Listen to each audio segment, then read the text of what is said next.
Hello दोस्तों, पुनः मेरे YouTube चैनल पर आपका हार्दिक स्वागत है। आज मैं परीक्षा के दौरान करने योग्य और ना करने योग्य बिंदुओं पर चर्चा करूंगा।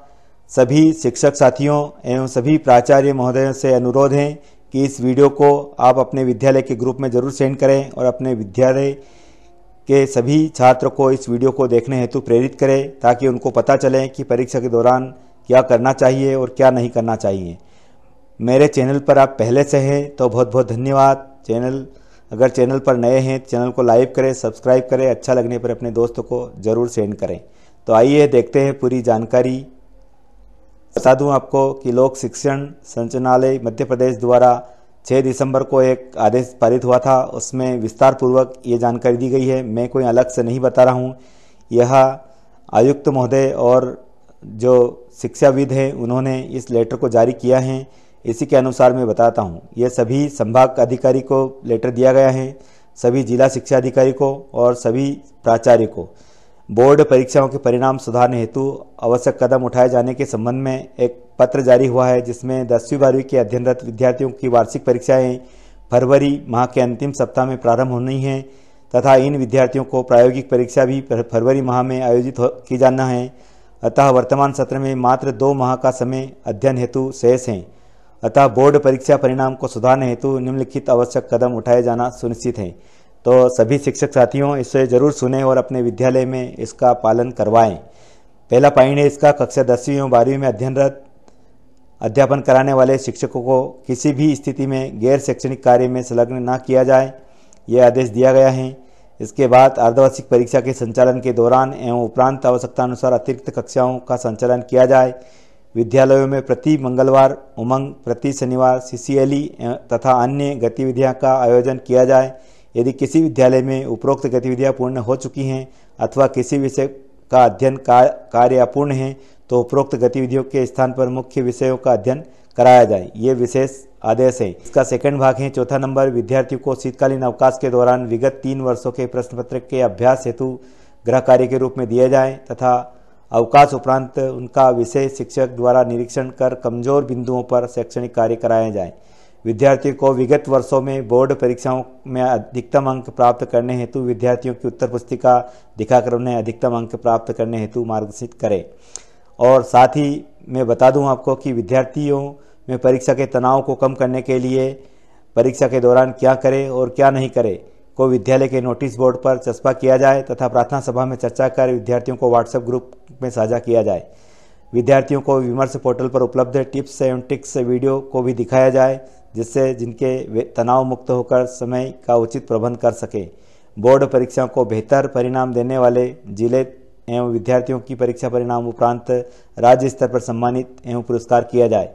विद्यार्थियों में बोर्ड परीक्षा के तनाव को कम करने हेतु परीक्षाओं के संबंधित अन्य शंकाओं को समाधान हेतु बोर्ड हेल्पलाइन भी स्टार्ट किया गया है, जो स्क्रीन पर दिखाई दे रहा है आपको। 180023300175 को विद्यार्थी को व्हाट्सएप ग्रुप पर साझा किया जाए।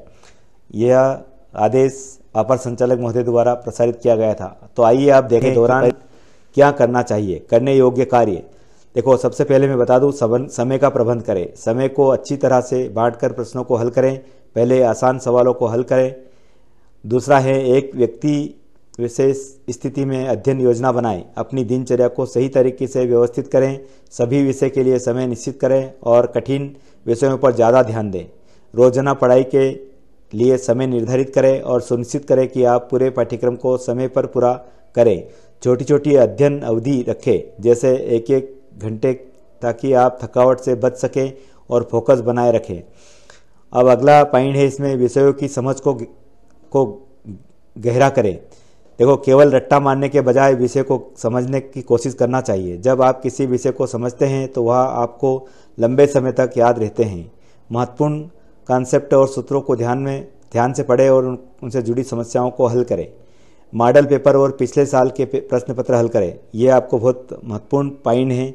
पिछले साल के प्रश्न पत्र और मॉडल पेपर हल करने से आपको परीक्षा के पैटर्न समझ में आता है। इससे यह भी पता चलता है कि किस प्रकार के सवाल पूछे जाते हैं और आप अपनी तैयारी का स्तर मूल्यांकन कर सकते हैं। समय सीमा के भीतर परीक्षा का अभ्यास करें ताकि आप समय का सही उपयोग कर सकें। नोट से बनाएं। बहुत ज़रूरी है ये भी। पढ़ाई करते वक्त महत्वपूर्ण बिंदुओं को नोट करें। यह विशेष रूप से महत्वपूर्ण है जब आप परीक्षा से पहले रिवीजन कर रहे हो। उदाहरण के लिए गणित और विज्ञान के सूत्र और हिंदी अंग्रेजी साहित्य रूपरेखा आदि को संक्षिप्त रूप में नोट कर सकते हैं। तो नोट से भी आप जरूर बढ़ाएं पढ़ाई करते समय। 5वां पॉइंट है मानसिक और शारीरिक स्वास्थ्य का ख्याल रखें। देखिए, पढ़ाई के साथ साथ हम मानसिक और स्वास्थ्य का भी हमें ख्याल रखना है। अपने सेहत का बहुत ध्यान रखना है। इसमें पर्याप्त नींद लें, कम से कम 7-8 घंटा, ताकि आपका मस्तिष्क ताजगी से भरा रहे और आप अधिक फोकस कर सकें। पौष्टिक आहार लें और पानी पीते रहें ताकि शरीर को ऊर्जा मिलती रहे। तो ये भी आपको विशेष ध्यान रखना है। इसके बाद में आत्मविश्वास बनाए रखें।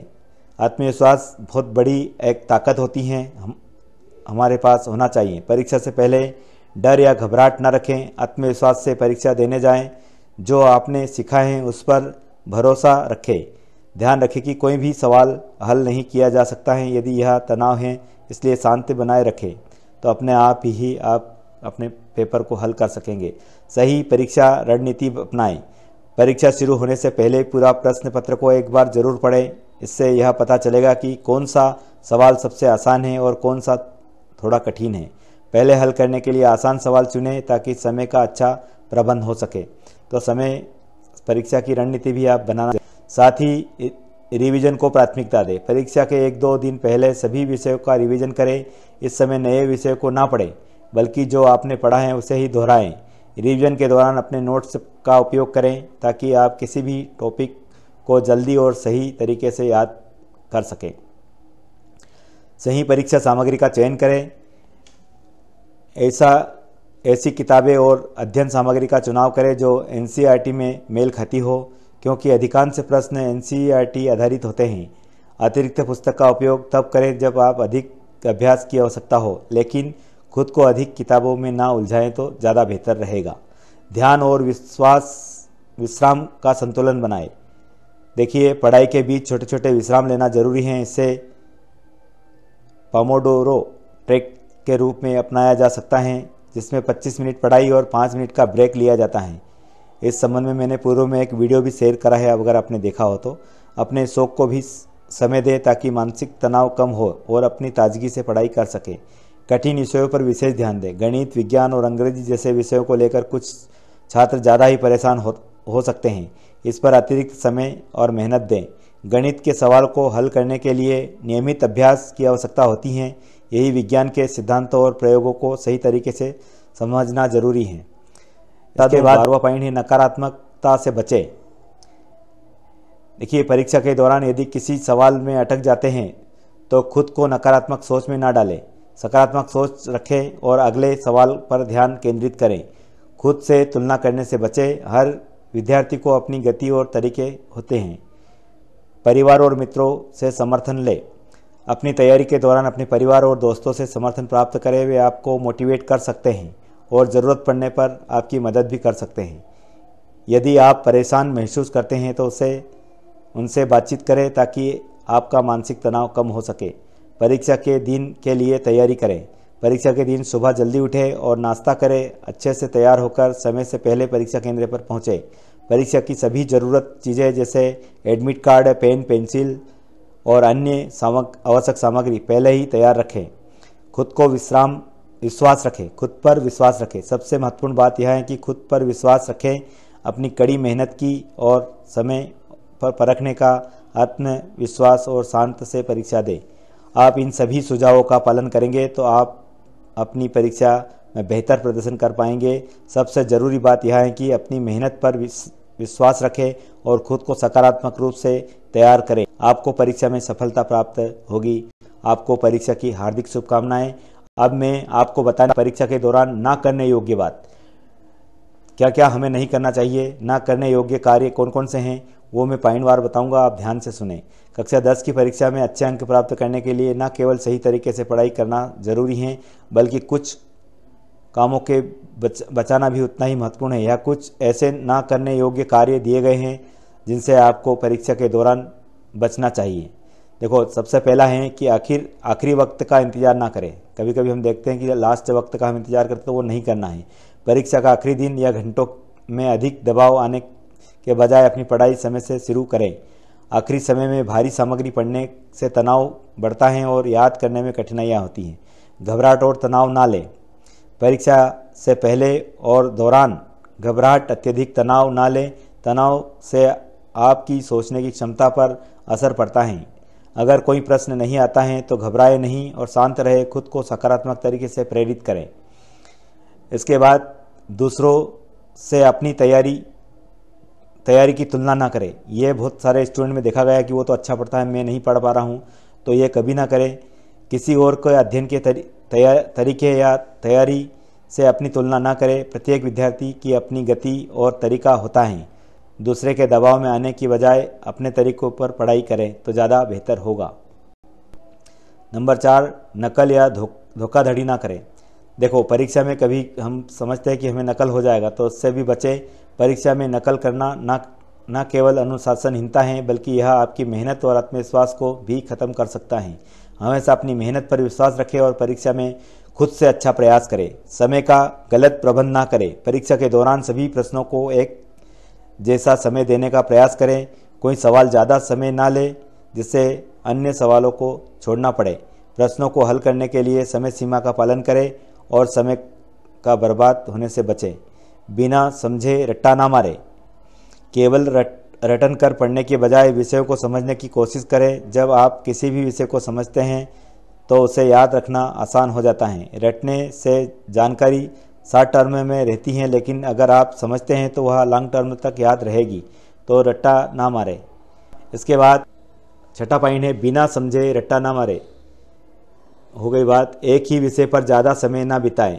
परीक्षा के सभी विषय को समान महत्व दें। कोई एक विषय चुनकर ज़्यादा समय बर्बाद ना करें, इससे अन्य विषयों पर कम तैयारी हो सकती है। सुनिश्चित करें कि सभी विषय पर पर्याप्त ध्यान दे रहे हैं। परीक्षा में बिना योजना के ना बैठे। परीक्षा में योजना बहुत ज़रूरी है। परीक्षा शुरू होने से पहले पूरा प्रश्न पत्र पढ़ें ताकि आपको यह पता चले कि कौन से सवाल आसान हैं और कौन सा मुश्किल है। पहले आसान सवाल हल करें और फिर कठिन सवालों की तरफ ध्यान देना चाहिए। तैयारी के दौरान मोबाइल या सोशल मीडिया से बचें। मोबाइल फ़ोन और सोशल मीडिया के समय बर्बादी होती हैं जो पढ़ाई में दिक्कत पैदा कर सकती हैं। परीक्षा के दौरान इनसे दूर रहें ताकि आप अपनी पूरी ऊर्जा अध्ययन में लगा सकें। देर रात तक पढ़ाई ना करें। कभी कभी बच्चे रात भर पढ़ाई करते हैं और सुबह पूरी नींद आती है और पूरा दिन खराब हो जाता है, तो देर रात तक पढ़ाई ना करें। परीक्षा से पहले रात भर पढ़ाई करने की आदत से बचें। इससे आपके शरीर और दिमाग को आराम की आवश्यकता होती है। पर्याप्त नींद लें ताकि आपकी मानसिक स्थिति ताजगी से भरी रहे, आप अच्छे से परीक्षा दे सके। अनजानी किताब से बचें। परीक्षा के दौरान नए और अनजान स्रोतों से अध्ययन करने से बचें। एनसीईआरटी और पाठ्यक्रम पर आधारित किताब का ही उपयोग करें। परीक्षा के करीब समय में नई किताब को पढ़ने से भ्रम हो जा सकता है और समय की बर्बादी भी हो सकती है, तो इससे अनजान किताब बचना। भूल कर भी जल्दीबाजी में उत्तर ना लिखें। जब आप प्रश्न पत्र पढ़ते हैं तो उसे अच्छे से समझें और फिर उत्तर लिखें। जल्दीबाजी में लिखने से गलतियां हो सकती हैं। उत्तरों को साफ और सही तरीके से लिखें। हर सवाल का उत्तर पूरे मन से लिखें, बिना जल्दीबाजी में किए। परीक्षा से पहले देर से उठें। देखो, परीक्षा के दिन सुबह देर से उठने से मानसिक रूप से असमर्थता महसूस हो सकती है, इसलिए परीक्षा से एक दिन पहले अपनी दिनचर्या ठीक तय करें और सुबह जल्दी उठें। अपना आत्मविश्वास ना खोएं। परीक्षा में अगर कोई सवाल नहीं आता है तो या परेशानियां होती हैं तो खुद को हतोत्साहित ना होने दें, आत्मविश्वास बनाए रखें। हर कोई अपनी गति से पढ़ाई करता है और कोई समस्या अस्थायी हो सकती हैं। आपने आत्मविश्वास को बनाए रखें और परीक्षा में अच्छा प्रदर्शन करें। गलत मानसिकता से बचें। परीक्षा के दौरान अगर आप यह सोचते हैं कि मैं इसे नहीं कर सकता या यह सवाल मुश्किल हैं, तो इससे आपका आत्मविश्वास घटेगा। सकारात्मक मानसिकता बनाए रखें और सोचें कि आप किसी भी मुश्किल सवाल को हल कर सकते हैं। ये हमारे पास में फुल कॉन्फिडेंस होना चाहिए। तो धन्यवाद दोस्तों, पूरा वीडियो वॉच करने के लिए। आपको वीडियो कैसा लगा ये मेरे कमेंट बॉक्स में ज़रूर बताएं और आप क्या चाहते हैं ये भी मुझे कमेंट बॉक्स में ज़रूर बताएं।